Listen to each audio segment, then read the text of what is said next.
ನಿಮ್ಗನ್ಸಿದ್ರೆ ಇದು ಗುಂಡಿ ಅಂತ ನಿಮ್ಮ ಆಲೋಚನೆ ತಪ್ಪು. ಯಾಕೆಂದ್ರೆ ಇದೇ ಗುಂಡಿಗಳಿಂದ ನಮ್ಮ ದೇಶದ ಆರ್ಥಿಕ ಪರಿಸ್ಥಿತಿ ಇಂಪ್ರೂವ್ ಆಗ್ತಾ ಇದೆ. ಇಂಥ ರೋಡ್ಗಳಲ್ಲಿ ನಾವು ಹೋದಾಗ ನಮ್ಮ ಟೈರ್ ಪಂಚರ್ ಆಗುತ್ತೆ, ಪಂಚರ್ನವನಿಗೆ 3 ಹೊತ್ತಿನ ಊಟಕ್ಕಾಗುತ್ತೆ. ನೋಡಿ, ಬಡವರಿಗೆ ನೀವು ಸಹಾಯ ಮಾಡಿದಾಗುತ್ತೆ. ಅದೇ ಮಳೆಗಾಲದಲ್ಲಿ ಸೊಳ್ಳೆ ಇದರಲ್ಲಿ ಮೊಟ್ಟೆ ಇಟ್ಟು ಮರಿ ಮಾಡಿ ತನ್ನ ಸಂತಾನೋತ್ಪತ್ತಿಯನ್ನ ಮಾಡುತ್ತೆ.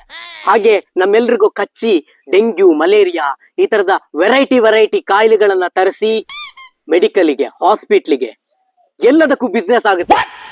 ಇಂಥ ಜಾಗದಲ್ಲಿ ಕೆಳಗಡೆ ಬಿದ್ದು ನೀವೇನಾದ್ರೂ ಸತ್ತೋದ್ರೆ, ಒಂದು ವೇಳೆ ನೀವೇನಾದ್ರೂ ಇನ್ಶೂರೆನ್ಸ್ ಮಾಡಿಸಿದ್ರೆ, ಇನ್ಶೂರೆನ್ಸ್ ಹಣ ನಿಮ್ ಮನೆ ಬಾಗ್ಲಿಗೆ ಅಲ್ಲ, ನಿಮ್ ಮನೆಯವ್ರ ಬಾಗ್ಲಿಗೆ ಬರುತ್ತೆ. ಸೊ ಈ ಗುಂಡಿ ಇಲ್ಲಿ ಇರೋದ್ರಿಂದ ಯಾವುದೇ ಗಾಡಿ ಬಂದ್ರು ಇಲ್ಲಿ ಸ್ಲೋ ಮಾಡ್ಲೇಬೇಕು. ಇದರಿಂದ ಆಕ್ಸಿಡೆಂಟ್ ಗಳು ಕಮ್ಮಿ ಆಗುತ್ತೆ.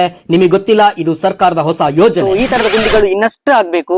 ಯಾಕೆ ಅಂದ್ರೆ ರಾಜಕಾರಣಿಗಳಿಗೆ ಎಲೆಕ್ಷನ್ ಟೈಮಿಗೆ ಬರುವಾಗ ಏನಾದ್ರೂ ಒಂದು ಸಣ್ಣ ಪುಟ್ಟದ್ ಮಾಡ್ಬೇಕಲ್ಲ, ಪ್ಯಾಚ್ ವರ್ಕ್. ಆಗ ಇದೆಲ್ಲ ಹೆಲ್ಪ್ ಆಗುತ್ತೆ. ಪಾಪ ಅವರು ಕೂಡ ಬದುಕ್ಬೇಕಲ್ವಾ ಪಾಪ.